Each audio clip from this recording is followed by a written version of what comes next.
Hello दोस्तों, स्वागत है आपका फिर से हमारी साइंस क्लासेस में। उम्मीद है आप लोग स्वस्थ होंगे और पढ़ाई अच्छे से चल रही होगी। हम लोग बात करेंगे क्वाड्रिलेटरल्स मेनली हमने डिटेल में बता रखा है। आप प्लेलिस्ट में जाइएगा, वहाँ पर क्वाड्रिलेटरल्स के कितने टाइप्स होते हैं, क्या क्या फॉर्म ऑफ उसकी प्रॉपर्टी होती है, उन सारी चीज़ों को हमने डिटेल में बता रखा है। Angle sum property of quadrilaterals क्या क्या होती है, उन सारी चीज़ों को भी बताया है। आप प्लेलिस्ट में जाइएगा तो वहाँ पर आपको क्वाड्रिलेटरल्स से रिलेटेड जितनी सारे फिगर्स और क्या क्या उसकी प्रॉपर्टीज़ हैं उसको आपको डिटेल्ड में मिल जाएगा।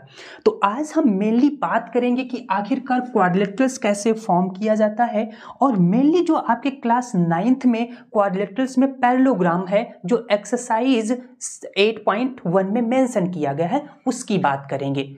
तो सबसे पहले हमें टाइप्स ऑफ रिकैप कर लेते हैं कि हाँ, टाइप्स ऑफ क्वाड्रिलेटरल में क्या क्या आता है। तो सबसे पहला फिगर आता है आपका स्क्वायर ऑल साइड जिसकी क्या होती हैं, इक्वल होती हैं। नेक्स्ट फिगर की जब हम बात करते हैं तो आपका आ जाता है रेक्टेंगल अपोजिट साइड्स क्या होती हैं, इक्वल। थर्ड की जब हम बात करते हैं तो आपका आ जाता है रोम्बस। ऑल साइड्स इसकी भी इक्वल होती हैं, लेकिन इनके जो एंगल्स होते हैं वो क्या होते हैं, अपोजिट एंगल्स इक्वल होते हैं। फोर्थ की जब हम बात करेंगे तो आपका आ जाता है पैरेललोग्राम। अब पैरेललोग्राम की प्रॉपर्टीज क्या होती है, टू पेयर ऑफ साइड्स हमेशा क्या होती हैं, पैरेलल होती हैं। फिफ्थ की बात करते हैं तो आ जाता है आपका ट्रेपेजियम में वन पेयर ऑफ साइड्स क्या होती हैं, पैरेलल होती हैं। कुछ ऐसा फिगर बनेगा। अगले फिगर की बात करेंगे तो वो आता है आपका काइट। इनकी जो कॉन्जिक्यूटिव साइड्स होती हैं वो हमेशा इक्वल होती हैं। तो ये आपकी क्या होती है, काइट। मेनली क्वाड्रिलेटरल में ये 6 टाइप्स आपको पढ़ने पड़ते हैं। अब जो आपकी एक्सरसाइज 8.1 है तो वो बेस ऑन किस पे है, आपके पैरेललोग्राम पर। अब पैरेललोग्राम कौन कौन से फिगर्स सीन करते हैं, तो सबसे पहले अभी इसकी प्रॉपर्टी जब आप वीडियो देखेंगे तो उसमें आपने देखा होगा, जिन बच्चों ने देखा होगा उनको पता होगा कि इसकी प्रॉपर्टी क्या होती है, टू पेयर ऑफ साइड हमेशा पैरेलल होती हैं। मतलब यदि ये साइड इसके पैरेलल तो ये साइड इसके पैरेलल हो जाएगी। तो यहाँ से केस क्या बनते हैं, जैसे आप रोम्बस उठा लेते हैं या फिर रेक्टेंगल ले लेते हैं या फिर स्क्वायर ले लेते हैं, तो ये तीनों फिगर जो होते हैं वो पैरेललोग्राम में ही एग्जिस्ट हो जाते हैं। तो मेनली हमें इन तीनों फिगर और उसके साथ साथ पैरेललोग्राम को मिला करके इन्हीं की जितनी सारी प्रॉपर्टीज बनती हैं उन पे हमें डिस्कस करना है। अब जब बात करते हैं इनके angle sum property of quadrilateral, तो किसी भी क्वाड्रिलेटरल मतलब किसी भी एक चार भुजों वाला जो फिगर होता है उसके इंटीरियर एंगल का सम हमेशा कितना होता है, 360 डिग्री। दैट मीन्स सपोज ये आपके पास एक फिगर है क्वाड्रिलेटरल, हमने मान लिया ए बी सी और डी। तो इनके चारों वर्टिसेस, वर्टिस ए, वर्टिस बी, वर्टिस सी और वर्टिसेस डी, इन चारों एंगल का सम हमेशा 360 डिग्री होता है। मतलब angle A plus angle B plus angle C plus angle D equals to 360 degree. अब ये कहाँ से आया, तो आप जब वीडियो आप देखिए तो बहुत ही डिटेल में हमने बताया है कि कैसे यहाँ से एक डायगोनल ड्रॉ किया जाता है, और डायगोनल ड्रॉ करने के बाद ये जो वर्टेक्स पे एंगल फॉर्म हो रहे थे, 2 एंगल यहाँ से और 2 एंगल यहाँ से, तो बाई ये DB क्या हो जाती है, ट्रांसवर्सल लाइन का केस फॉर्म करने लगती है, और वहां से जब इन दोनों एंगल का सम ये इसके इक्वल हो जाता है और ये इसके, तो दोनों एंगल इस ओवरऑल एंगल B के इक्वल हो जाते हैं। सेम एज इट इज यहाँ पे भी वर्टेक्स पे यही फॉर्म होता है, तो यहाँ से आ जाता है angle A plus angle B plus angle C plus angle D equals to 360 degree, और इसी को हम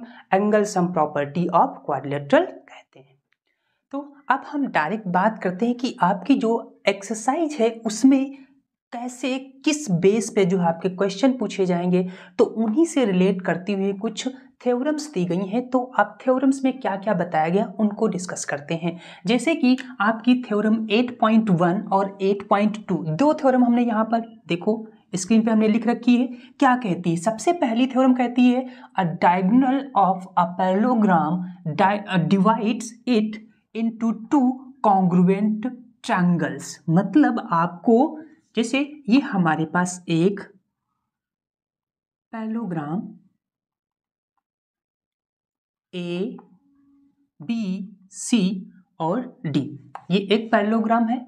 अब हमें क्या, ये A C जब हमने डायगोनल ड्रॉ कर लिया तो यहां से इस पैरेललोग्राम में दो फिगर दिख रहे हैं जो क्या है, ट्रायंगल ADC और ट्रायंगल ABC, दो ट्रायंगल फॉर्म कर रहे हैं। अब इन दोनों ट्रायंगल को आपको क्या करना है, कॉन्ग्रुएंट प्रूव करना है। तो सबसे पहले ओवरऑल इस figure I mean parallelogram ABCD की जब बात करते हैं तो यहां से मिलता क्या है, triangle ABC and triangle CDA, ये दो फिगर बनते हैं। अब इन दोनों में सिमिलरिटी क्या क्या बन जाएगी, यदि ये पैरेललोग्राम है तो यहां से यदि side AB parallel to DC मान लेते हैं, AB पैरेलल टू DC, जब ये मानते हैं तो इन केस में क्या हो जाएगा, angle DAC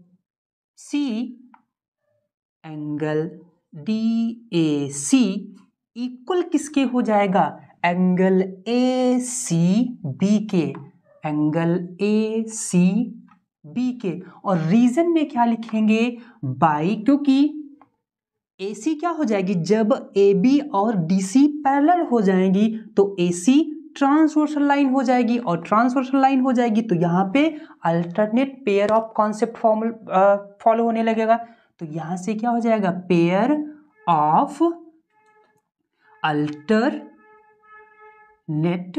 angle. Same as it is, जब आपने AB पैरेलल टू DC माना है, अब क्या करिए, AD पैरेलल टू BC मान लीजिए। तो AD पैरेलल टू जब BC मानेंगे तो अब इस केस में क्या हो जाएगा, अगेन AC तो आपकी ट्रांसवर्सल लाइन ही हो जाएगी, और जब AC ट्रांसवर्सल लाइन हो जाएगी तो फिर से आपके पास एंगल ACD इज इक्वल क्या हो जाएगा, एंगल CAB के, एंगल CAB के। और same property pair of alternate angle. और इन दोनों फिगर में जब बात करते हैं, AC क्या है, कॉमन साइड है, तो AC इक्वल्स टू AC, और ये है क्या, कॉमन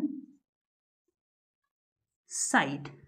अब नंबरिंग कर लेते हैं, एंगल एंगल एंगल, उसके बाद हम साइड को काउंट करेंगे, फिर एंगल आया, तो by angle side angle, by angle side angle congruent rule, triangle ABC is congruent to triangle CDA, triangle ABC और कॉन्ग्रुएंट टू ट्रायंगल CDA, ये किसके, congruency rule of angle side angle से। अब यही तो आपको थ्योरम 8.1 पूछ रही है कि कॉन्ग्रुएंट प्रूव करना है, तो एक फिगर दूसरे के कॉन्ग्रुएंट प्रूव हो गया। नेक्स्ट जब थ्योरम की बात करते हैं तो क्या गिवन कर रखा है, in a parallelogram opposite sides are equal. मतलब इन दोनों फिगर की जब हम बात करते हैं तो इस वाले ट्रायंगल में ये साइड और इस वाले ट्रायंगल में ये साइड, यही तो दोनों अपोजिट है। सिमिलरली इन दोनों फिगर की बात करें तो इस साइड के अपोजिट ये साइड। अब जब आपने कॉन्ग्रुएंसी प्रूव कर दी है तो बाई सीपीसीटी, ये तो आपका फर्स्ट केस हो गया। सेकेंड केस में जब देखते हैं तो बाई सीपीसीटी क्या हो जाएगा, side A B equal to side DC और side AD equal to side BC। तो क्या हो जाएगा, by CPCT opposite sides in a parallelogram हमेशा क्या हो जाएंगी, इक्वल हो जाएंगी। तो अब जब सेम एज इट इज हम बात करते हैं थ्योरम 8.3 की, तो 8.3 भी थ्योरम क्या है, if each pair of opposite sides of a quadrilateral is equal then it is a parallelogram. तो अभी बाई सीपीसीटी आपने क्या देखा, AB इक्वल है DC के, same as it is AD equal क्या है BC की, और ये क्या है अपोजिट ही साइड तो है, और ये क्या है इक्वल है। मतलब एक पेयर यहां से बन गया और दूसरा अपोजिट साइड का ये पेयर बन गया। तो अब इजिली क्या, जब दो पेयर इक्वल दिख गए तो दैट मीन्स जो ये figure ABCD is a parallelogram.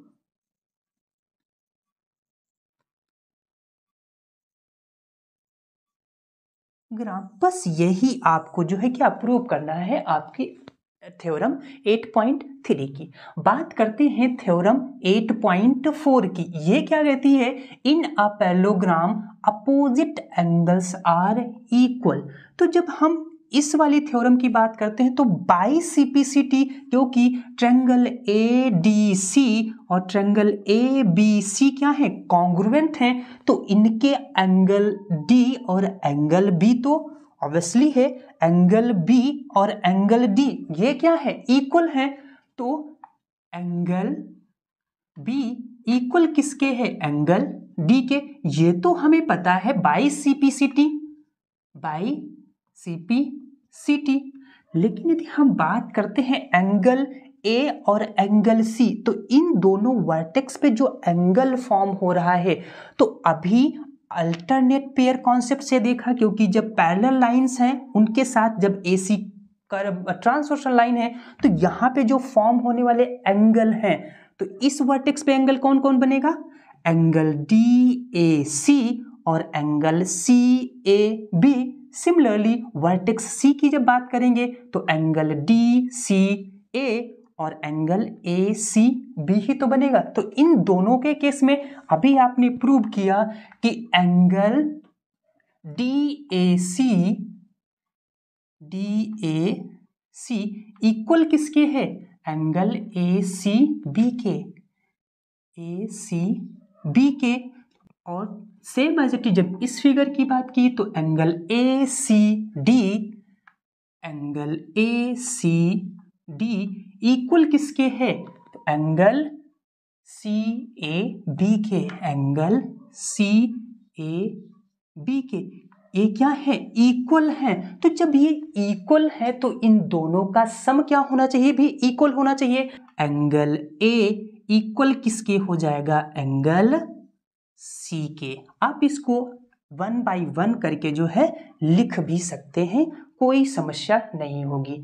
तो इस तरीके से जो आपकी थ्योरम 8.4 थी वो भी आप आसानी से सॉल्व कर सकते हैं। तो सेम एज इट इज हम बात करते हैं नेक्स्ट थ्योरम 8.5। तो 8.5 क्या कहती है, if each pair of opposite angles of a quadrilateral is equal then it is a parallelogram. तो अभी जो आपने थ्योरम थर्ड सॉल्व की थी, सेम एज इट इज वहां पे क्या था, साइड्स थी, यहां पर एंगल्स हैं। तो अभी बाय CPCT आपने क्या देखा कि एंगल B इक्वल्स क्या है एंगल D के, तो ये क्या हो गया एक पेयर हो गया। सिमिलरली दूसरा, जब आपने दो क्या इक्वेशन को बना करके क्या angle A equals to angle C, तो दैट मीन्स ये फर्स्ट पेयर हो गया और ये आपका सेकेंड पेयर हो गया। तो एक पेयर और दो पेयर, और ये है क्या एंगल के केस में है, तो दो पेयर ऑफ क्या हो गए अपोजिट एंगल्स इक्वल हो गए। दैट मीन्स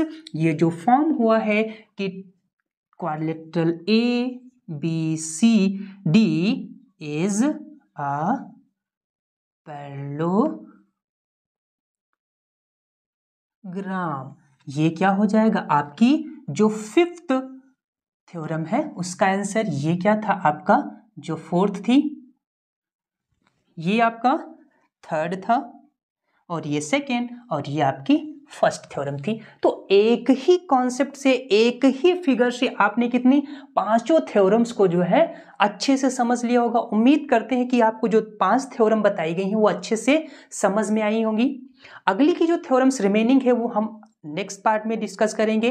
अभी तक इन चीज़ों को अच्छे से देखिएगा और खुद इनको डेराइव करिएगा, और क्या क्या देखिए कि क्या क्या चीज़ें अभी भी और इसमें सुधार किया जा सकता है। यदि कोई ऐसी चीज़ें हैं तो आप डिस्क्रिप्शन बॉक्स में हमारी इंस्टाग्राम की आईडी का लिंक है, उस पर बेझिझक आप पूछ सकते हैं, उसका सलूशन आपको दिया जाएगा।